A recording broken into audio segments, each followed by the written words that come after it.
नमस्कार, मी अक्षरा चोरमारे. डॉक्टर मंत्रा या विशेष कार्यक्रमात आपल्या सगळ्यांचं स्वागत.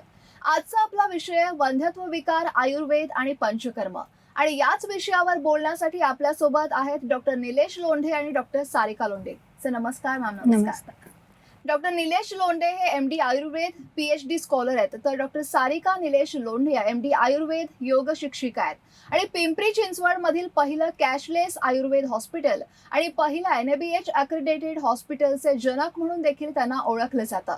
डॉक्टर निलेश आणि डॉक्टर सारिका हे जवळपास 13 वर्ष आयुर्वेद क्षेत्रात कार्यरत आहेत.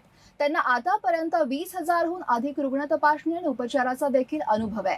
डॉक्टर निलेश लोंढे सांध्याचे विकार, मणक्याचे विकार, सोरायसिस, मूळव्याध यासारख्या आजारांवर आणि डॉक्टर सारिका निलेश लोंढे यांचं स्त्रीरोग, वंध्यत्व, अनियमित मासिक पाळी यासारख्या आजारांवर विशेष संशोधित उपचार हे निर्विकार आयुर्वेद हॉस्पिटलमध्ये उपलब्ध आहेत.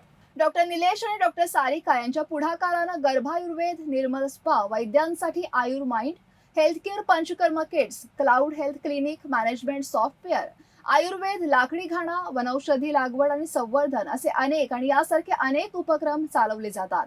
आजपर्यंत 500हून अधिक रुग्णांनी आंतररुग्ण म्हणजेच ऍडमिट राहून उपचार घेतले आहेत, तर 150हून अधिक रुग्णांचं आयुर्वेदिक उपचारांचं मेडिक्लेम सँक्शन झालंय. इथे एक गोष्ट आवर्जून नमूद करावीशी वाटते आणि ती म्हणजे अनेक रुग्णांना मातृत्व सुख त्यांनी दिलंय. अपत्य प्राप्तीसाठी उपयुक्त अशी पंचकर्म आणि तसंच उत्तर वस्तीमध्ये विशेष प्रावीण्य त्यांचं आहे. कित्येक ठिकाणी महिला आणि मुलींना तसंच किशोर वयातील मुलामुलींना मार्गदर्शन आणि स्त्री आरोग्य शिबिर त्या घेत असतात. सामाजिक क्षेत्रात देखील त्या कार्यरत आहेत. चला तर मग सुरुवात करूया. सर, मला पहिला प्रश्न तुम्हाला विचारायचा आहे, एनएबीएच म्हणजे नेमकं काय? नमस्ते. खरं तर नॅशनल ॲक्रेडिटेशन असतं. आता जसं कंपन्यांमध्ये ISO असतं, तसं आपल्या हॉस्पिटल क्षेत्रामध्ये किंवा आयुर्वेद हॉस्पिटल क्षेत्रामध्ये नॅशनल ॲक्रेडिटेशन असतं. ही सर्वोच्च ॲक्रेडिटेशन आहे, ज्याच्यामध्ये पेशंट सेफ्टी आणि क्वालिटी इम्प्रूव्हमेंट ह्या दोन गोष्टींवर सगळ्यात जास्त भर दिला जातो. आपण जर बघतो की महाराष्ट्रामध्ये फक्त 212 आयुर्वेद हॉस्पिटल्स हे NABH आहेत. त्याच्यातले बहुतांश हे आयुर्वेदिक कॉलेजेस आहेत. प्रायव्हेट्समध्ये महाराष्ट्रामध्ये फक्त 3 ते 4 फुल्ली अक्रेडिटेड आयुर्वेद हॉस्पिटल्स आहेत. त्याच्यापैकी निर्विकार आयुर्वेद हे एक NABH अक्रेडिटेड हॉस्पिटल आहे. याच्यामुळे पेशंट सेफ्टी आणि क्वालिटी केअर ह्या दोन्हींनाही मदत होतेच. त्याचबरोबर सगळे ज्या काही इन्शुरन्स कंपन्या असतात किंवा सेंट्रल गव्हर्नमेंटच्या काही स्कीम्स असतात, ह्या देण्यासाठीचा हा एक बेसिक इलिजिबल क्रायटेरिया मानला जातो. यालाच जोडून एक प्रश्न आहे माझा, म्हणजे आयुर्वेदात मेडिक्लेम किंवा इन्शुरन्स असतो? हो, नक्कीच. बेसिकली आपल्याला असं वाटतं की ॲलोपॅथी हॉस्पिटल्समध्येच फक्त इन्शुरन्स असतो, पण आयुर्वेदामध्ये सुद्धा हा मेडिक्लेम इन्शुरन्स असतो. बऱ्याचशा कंपन्या आता कॅशलेस स्वरूपात सुद्धा हा मेडिक्लेम इन्शुरन्स देत आहेत. विशेषतः निर्विकार आयुर्वेद हॉस्पिटलमध्ये HDFC Ergo, Bajaj alliance, SBI general insurance, त्याचबरोबर युनायटेड हेल्थ पारेख, पॅरामाउंट ह्या कंपन्या कॅशलेस स्वरूपात आहेत व उरलेल्या सर्व कंपन्या ह्या रिएम्बर्समेंट स्वरूपात, म्हणजे तुम्हाला ॲडमिट होऊन नंतरून त्याच्यासाठी क्लेम करता येतो. आयुर्वेदातही जर डायग्नोसिस प्रॉपर असेल, ट्रीटमेंट प्रॉपर असेल आणि ॲडमिट राहून ही सुविधा घेत असाल, तर तुम्हाला सुद्धा तुमच्या आजारांसाठीचा मेडिक्लेम हा तुम्हाला मिळू शकतो. निर्विकार आयुर्वेद बद्दल तुम्ही सांगताय, पण निर्विकार आयुर्वेदमध्ये कोणकोणत्या सुविधा आहेत? निश्चितच निर्विकार आयुर्वेद हॉस्पिटल्समध्ये अनेक बहुतांश आजारांवर आयुर्वेदिक उपचार, त्याचबरोबर ॲडमिट सुविधा, पंचकर्म, मग सांध्यांचे विकार असतील, मणक्यांचे विकार असतील, त्याचबरोबर पोटाचे विकार असतील, मूळव्याध असेल, त्वचेचा विकार असेल, तसंच पॅरालिसिस सारख्या रुग्णांना सुद्धा ॲडमिट राहून निर्विकार आयुर्वेद हॉस्पिटलमध्ये उपचार दिला जातो. सुवर्णप्रास सारखे लहान मुलांच्या सुदृढ आणि प्रतिकार क्षमता चांगली वाढावी याच्यासाठी सुवर्णप्रास सारखे संस्कार मुलांवर केले जातात. याचबरोबर आमचं गर्भायुर्वेद म्हणून, म्हणजे गर्भवतीसाठी लागणारे जे काही सर्व साधन सामुग्री आहे, त्याचबरोबर सुतिकेसाठी म्हणजे डिलिव्हरी झाल्यानंतर जी काही साधन सामग्री लागते, ही सर्व गर्भायुर्वेद या मार्फत दिली जाते. एक आमचा निर्मल म्हणून ब्रँड आहे, त्याच्यामध्ये सौंदर्य रिलेटेड ज्या काही सगळ्या चिकित्सा आहेत, त्याच्यामध्ये मग वांग असेल किंवा पिंपल्स असतील किंवा काळे डाग असतील, केसांचे काही विकार असतील किंवा अनवॉन्टेड हेअर्स असतील, ह्या सर्वांवर निर्मल याद्वारे सौंदर्य उपायाद्वारे निर्विकार आयुर्वेद हॉस्पिटलमध्ये हे सगळे उपाय केले जातात. मॅम, मला पुढचा प्रश्न तुम्हाला विचारायचा आहे. अनेक महिलांना वंध्यत्वाची समस्या असते, पण वंध्यत्वावर आयुर्वेदाच्या दृष्टीनं कसा विचार केला जातो? वंध्यत्वावर ज्यावेळेस आयुर्वेदिक पद्धतीने पेशंट आमच्याकडे येतात, त्यावेळेस ते 2 कॅटेगरीमध्ये येत असतात. एक तर सुदृढ संतती निर्माण व्हावी यासाठी आयुर्वेदिक उपचार आपण काय करू शकतो, आणि दुसरी की त्यामध्ये गर्भधारणा राहण्यासाठी ते उपचार घेत आहेत, पण तरीही त्यांना गर्भधारणा होत नाही आहे किंवा गर्भधारणा झाली तरी त्यांना तो गर्भ टिकत नाही आहे. यासाठी ज्यावेळेस रुग्ण आमच्याकडे येतो त्यावेळेस आमच्या आयुर्वेदिकच्या दृष्टीतून आम्ही त्याची तपासणी करतो. आयुर्वेदिक दृष्टीतून ज्यावेळेस आपण तपासणी करतो त्यावेळेस आपल्याला वेगवेगळ्या मुद्द्यांचा विचार करायला लागतो. जसं आपण स्त्री शरीराचा विचार करतो त्याचबरोबर स्त्री मनाचाही विचार करायला लागतो. वंध्यत्वामागचं नेमकं कारण काय आहे ते शोधून काढायला लागतं. आयुर्वेदात सांगितलेलं आहे ज्यावेळेस गर्भधारणा पाहिजे असते तेव्हा 4 गोष्टींची नितांत गरज असते आणि ह्या 4 गोष्टी ज्यावेळेस एकत्र जुळून येतात त्यावेळेस गर्भधारणा होणं हे शक्य होतं. याच्यासाठी आयुर्वेदामध्ये एक श्लोक आलेला आहे, ध्रुवम चतुर्णम स्यानिध्यात गर्भस्यात विधिपूर्वक ऋतुक्षेत्र अंबुबीजाणाम सामग्रयात अंकुर यथा. म्हणजे जसं ऋतू आहे, क्षेत्र म्हणजे जमीन आहे, पाणी आहे आणि बीज आहे, ह्या गोष्टी एकत्र आल्यानंतर ज्याप्रमाणे शेतामध्ये अंकुर फुलते आणि शेत फुलते त्याचप्रमाणे गर्भधारणा राहण्यासाठी ऋतू म्हणजे मेन्स्ट्रुअल सायकल, अंबू म्हणजे त्याला रक्तवाहिन्या, ज्या गर्भाला पोषण करणाऱ्या रक्तवाहिन्या आहेत ते, बीज म्हणजे स्त्रीबीज आणि पुरुष बीज आणि क्षेत्र म्हणजे जिथे गर्भ राहणार आहे ती जागा. ह्या सगळ्या गोष्टी ज्यावेळेस जुळून एकत्र येतात त्यावेळेस गर्भधारणा राहण्यास मदत होत असते. ज्यावेळेस रुग्ण आमच्याकडे येतो तो ऋतुक्षेत्र, अंबुबीज ह्या 4ही गोष्टी त्यांच्या योग्य आहेत का हे चेक केलं जातं. त्यानुसार रुग्णाला प्रॉपर आहार, व्यायाम, औषधं आणि पंचकर्म याद्वारे सल्ला दिला जातो. असा सर्वांगीण विचार आयुर्वेदातून केला जातो. पण वंध्यत्वाची अनेक कारणं आहेत, यातली कोणती कारणं घेऊन वंध्यत्वाची रुग्ण तुमच्याकडे येतात? ज्यावेळेस वंध्यत्वाची अनेक कारणं तर आहेत, पण बेसिकली आपण बघतो की काही रुग्ण जे आहेत ते PCOD म्हणजे स्त्रीबीज तयार न होणं किंवा स्त्रीबीज न फुटणं किंवा लो AMH असणं म्हणजे गर्भाशयाची प्रजनन क्षमताच कमी असणं, तसेच थिन एंडोमेट्रियम म्हणजे गर्भाशयाचा जो आतला स्तर आहे तोच पातळ असणे, तसेच वारंवार गर्भपात होणे, ट्यूबल ब्लॉक असणे किंवा वारंवार IUF फेल जाणे, IVF फेल जाणे किंवा अनएक्सप्लेन इन्फर्टिलिटी, तसेच सेकंडरी इन्फर्टिलिटी म्हणजे दुसऱ्यांदा गर्भधारणा राहण्यास अडचण येणे, अशा वेगवेगळे कारण घेऊन पेशंट आमच्याकडे येत असतात. आणि मग या वंध्यत्वावर कशा प्रकारे उपचार केले जातात? वंध्यत्वाचं पहिलं आपल्याला कारणांचा विचार करायला लागतो. कारणांवर उपचार केले की गर्भधारणा राहण्यास सोपं जातं. म्हणजे समजा एखादा रुग्ण PCOD घेऊन आलेला आहे. ज्यावेळेस रुग्ण PCOD घेऊन येतो त्यावेळेस हा एक मेटाबॉलिक डिसऑर्डर आहे. म्हणजे लाईफस्टाईल डिस्टर्बन्स जर असतील आणि त्याच्यामुळे मेटाबॉलिक डिस्टर्बन्स झालेला असेल तर PCOD होतो. अशा कंडिशनमध्ये आपल्याला त्या रुग्णाच्या मेन रूटवर ट्रीटमेंट करायला लागते. म्हणजे जर त्याचे लाईफस्टाईल करेक्शन आपण केलं, आयुर्वेदिक पद्धतीने प्रॉपर आहार, व्यायाम, औषधं आणि पंचकर्माचं जर नियोजन केलं तर असे रुग्णांची PCOD पहिली ट्रीट होते आणि PCOD ट्रीट झाले की त्या रुग्णास आपोआपच गर्भधारणा राहण्यास मदत होत असते. इथे मी माझी एक केस सांगेल. वय वर्ष 29, IT सेक्टरमध्ये काम करणारी ही रुग्ण होती. स्ट्रेसफुल लाईफमुळे बेसिकली तिचे जे पिरियड्स होते ते इरेग्युलर झालेले होते, तसेच बीजही विकसित होत नव्हतं. आधुनिक शास्त्रानुसार तिने त्याच्यावरती उपचारही घेतलेले होते, ज्यामध्ये तिचं स्त्रीबीज विकसित होणे आणि रेग्युलर होणं हे झालं होतं, पण तरीही गर्भधारणा राहत नव्हती. यामध्ये मग ती माझ्याकडे रुग्ण आल्यानंतर रुग्णाला मी प्रॉपर समुपदेशन केलं, लाईफस्टाईलचं मॅनेजमेंट प्रॉपर दिलं आणि त्याच्या अकॉर्डिंग पंचकर्म केले. ती रुग्ण पुढील 3 महिन्यातच कन्सीव्ह झाली. अशीच एक रुग्ण गायनेकोलॉजिस्टने माझ्याकडे पाठवलेली होती लो AMHसाठी. त्यामध्ये तिचा AMH जो आहे तो 0.34 होता. म्हणजे अशा कंडिशनमध्ये आधुनिक शास्त्रामध्ये त्यांना डोनर 1 घेऊन ट्रीटमेंट करावी लागते. ती रुग्ण त्यासाठी तयार नव्हती. त्यामुळे त्या गायनेकोलॉजिस्टने आयुर्वेदिक उपचार करून बघा म्हणून ती रुग्ण माझ्याकडे पाठवली होती. रुग्ण ज्यावेळेस माझ्याकडे आली त्यावेळेस त्यांची प्रॉपर तपासणी केली. तपासणीनंतर रुग्णास मी वमन पंचकर्म केलं आणि उत्तरबस्ती केली आणि पुढे काही दिवस गर्भाशयाला बल्य अशी औषधं चालू ठेवली की ज्याच्यातून रुग्ण पुढील 3 ते 4 महिन्यातच नॅचरली कन्सीव्ह झाली. तसेच ज्यावेळेस रिकरंट ॲबॉर्शनच्या काही केसेस असतात की ज्यामध्ये वमन, विरेचन, उत्तरबस्तीसारखी पंचकर्म करून हा रिकरंट ॲबॉर्शन जे आहे ते आयुर्वेदाने आपण नक्कीच टाळू शकतो. अशा पद्धतीने आयुर्वेदावर कारणांवरती उपचार केले जातात आणि रुग्णाला त्याच्यातून यश मिळवलं जातं. अगदीच. मला अजून एक महत्त्वाचा प्रश्न तुम्हाला विचारायचा आहे. अनएक्सप्लेन इन्फर्टिलिटीबद्दल आपण ऐकतोय, पण अनएक्सप्लेन इन्फर्टिलिटी म्हणजे काय आणि त्याची कारणं नेमकी काय आहेत? अनएक्सप्लेन इन्फर्टिलिटीमध्ये आपण बरेचदा बघत असतो की रुग्णाचे सगळे रिपोर्ट्स नॉर्मल असतात, पण तरीही त्यांना गर्भधारणा राहण्यास कुठेतरी अडचण येत असते. म्हणजे आयुर्वेद बेसिकली मानतो फक्त रिपोर्ट्स नॉर्मल असून चालत नाही, त्याबरोबर त्या स्त्रीचं शरीर प्लस मनही नॉर्मल पाहिजे. मन जर स्वस्थ असेल तरच गर्भधारणा होते आयुर्वेदात त्याच्यासाठी एक सुंदर सूत्र आलेलं आहे, प्रसन्न आत्मा इंद्रिय मन स्वस्थ इथे अभिधीयते. म्हणजे जर मन स्वस्थ असेल तर ती रुग्णा गर्भधारणा करू शकते. त्याच्यात दुसरं एक असं सूत्र आलेले आहे की सौमनस्य गर्भधारणम. म्हणजे मनाची प्रसन्नता ही अनएक्सप्लेन इन्फर्टिलिटीमध्ये खूप महत्त्वाची असते. आजकाल आपण बघतो की हे जे काही वाढता धकाधकीच्या जीवनामध्ये बेसिकली नवरा बायकोंमध्ये कुठेतरी नात्यांमधलं प्रेम हरवत चाललेलं आहे आणि हे प्रेम हरवल्यामुळे कुठेतरी दुरावा येत चाललेला आहे. त्यामुळे हे जे जोडपी आहेत ती बेसिकली एक मेकॅनिकल रिलेशन त्यांच्यामध्ये येत असतं की फक्त कॅलेंडर बघून ते डेज फॉलो करत असतात. इथे कुठेही मनाचा संबंध त्यांचा येत नाही. त्यामुळे अशा केसेसमध्ये आपल्याला त्या रुग्णाच्या मन जे आहे त्याच्यावरती काम करायला लागतं. यासाठी योग्य रीतीने समुपदेशन करावं लागतं. त्या रुग्णाला आहार, व्यायाम, औषधं, पंचकर्म याच्या साहाय्याने आपण त्याची मनाची शुद्धी करण्यासाठी मदत करत असतो. इथे पण मी माझी एक केस सांगेल. बेसिकली ही केस आहे, याच्यामध्ये ती रुग्ण जी होती तिचे मिस्टर म्हणजे कोविडचा काळ होता, त्यामुळे ते वर्क फ्रॉम होम करत होते.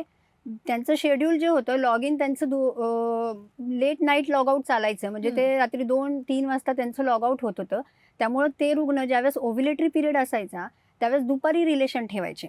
दुपारी रिलेशन ठेवणं हे आयुर्वेदात निषिद्ध सांगितलेलं आहे आणि त्या रिलेशननंतर जो काही मनाला शांती पाहिजे असते, शरीराला शांती पाहिजे असते, ती त्यांना मिळत नव्हती आणि त्यामुळे तिला गर्भधारणा राहण्यास अडचण येत होती.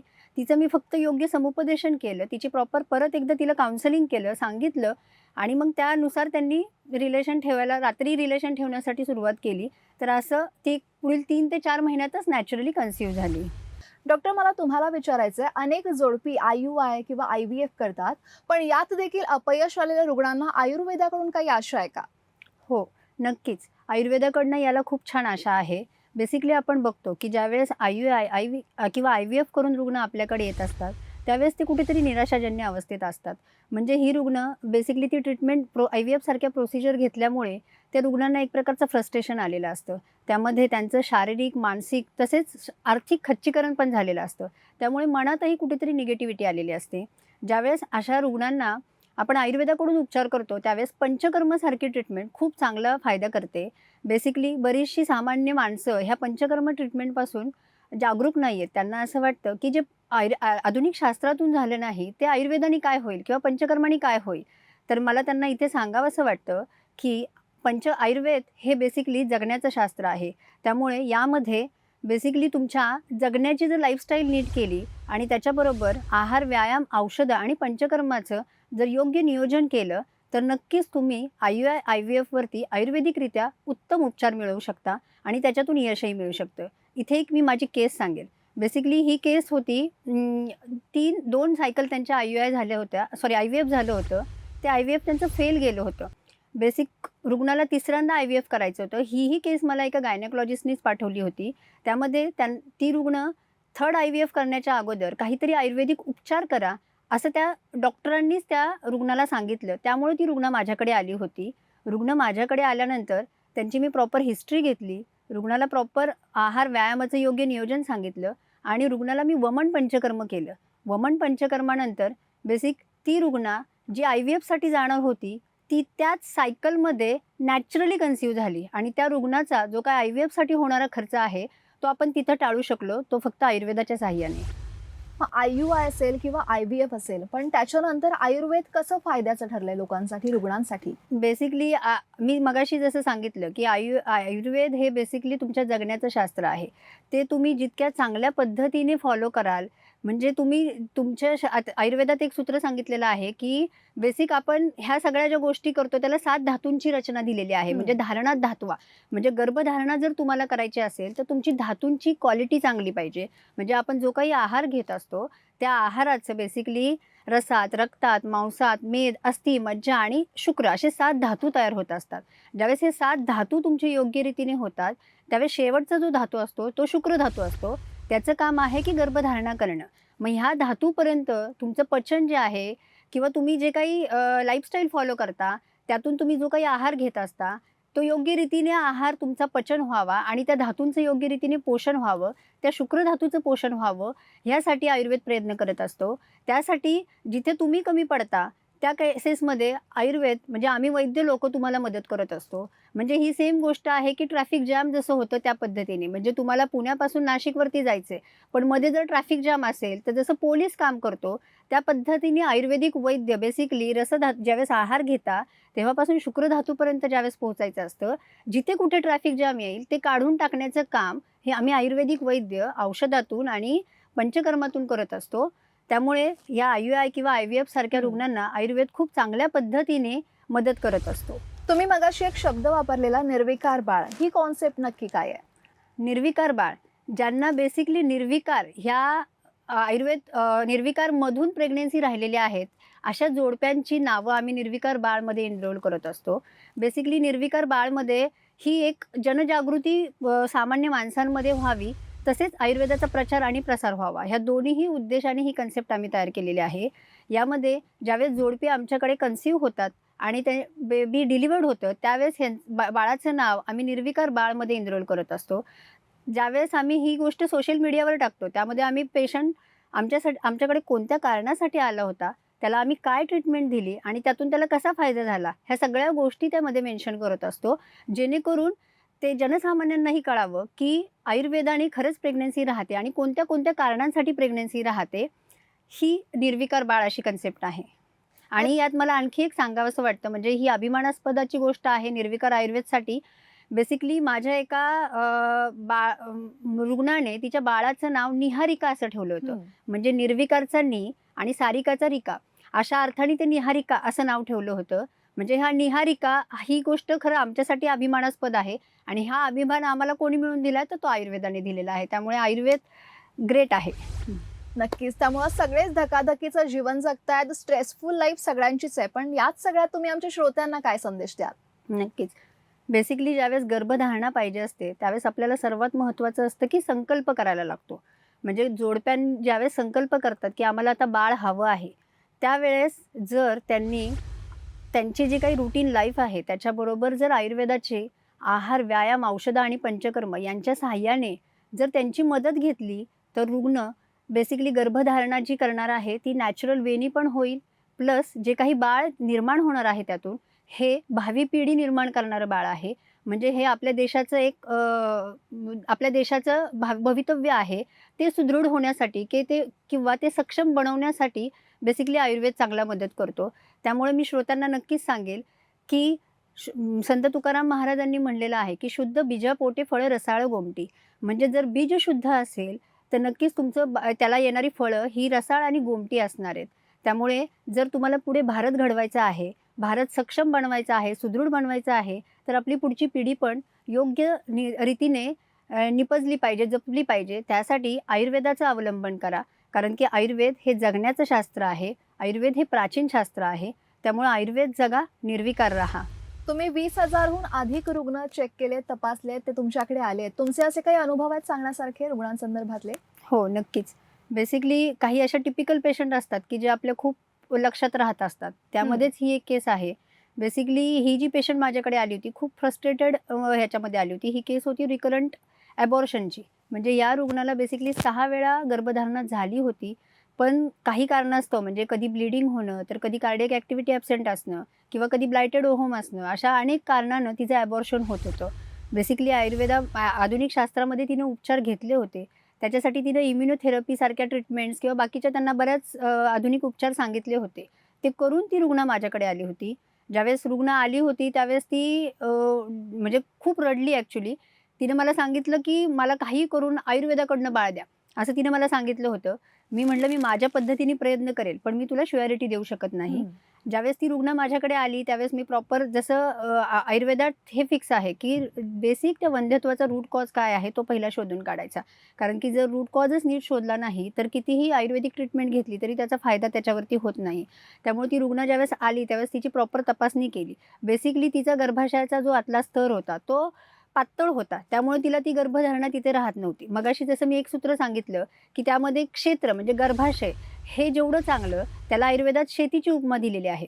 म्हणजे जेवढी तुमची शेती चांगली, जेवढी तुमची सुपीक शेती, तेवढं तुमचं तिथं लावलेलं बी हे चांगलं उगवतं. पण या रुग्णामध्ये बेसिकली ती शेतीच चांगली नव्हती. म्हणजे तिचं एंडोमेट्रियम इतकं थीन होतं की तिने IUI-IVF करून सुद्धा तिला ती कन्सीव्ह होत नव्हतं. म्हणजे ते इम्प्लांट होत नव्हतं, तिथं टिकत नव्हतं, ते कुजत होतं काहीतरी कारणाने.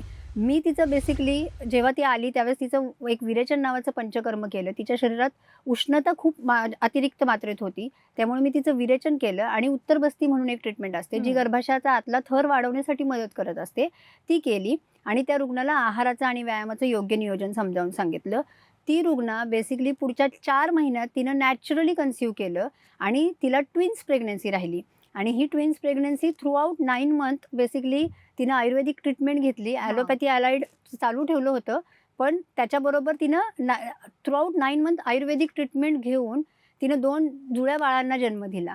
ही केस माझ्यासाठी नेहमी स्मरणात राहणारी लक्षात राहणारी आहे. कारण ही रुग्ण ज्यावेळेस डिलिव्हर्ड झाली त्यावेळेस त्या रुग्णाच्या मिस्टरांनी पहिला पेढा हा मला आणून दिला आणि तो पण 5व्या दिवसानंतर. 5 दिवस त्यांनी पेढे कोणालाही वाटले नाहीत. ते बोलले पहिला पेढा मी मॅडमलाच देणार आणि मगच मी पेढे वाटणार. त्यामुळे ही केस माझ्या खूप छान लक्षात राहिली आहे. नक्कीच तुम्ही खूप छान माहिती दिली आहे आणि या माहितीचा आपल्या श्रोत्यांना, प्रेक्षकांना नक्कीच पुरेपूर उपयोग होईल. आणि यासोबतच या विशेष कार्यक्रमात तुर्तास इथेच थांबतोय. नमस्कार.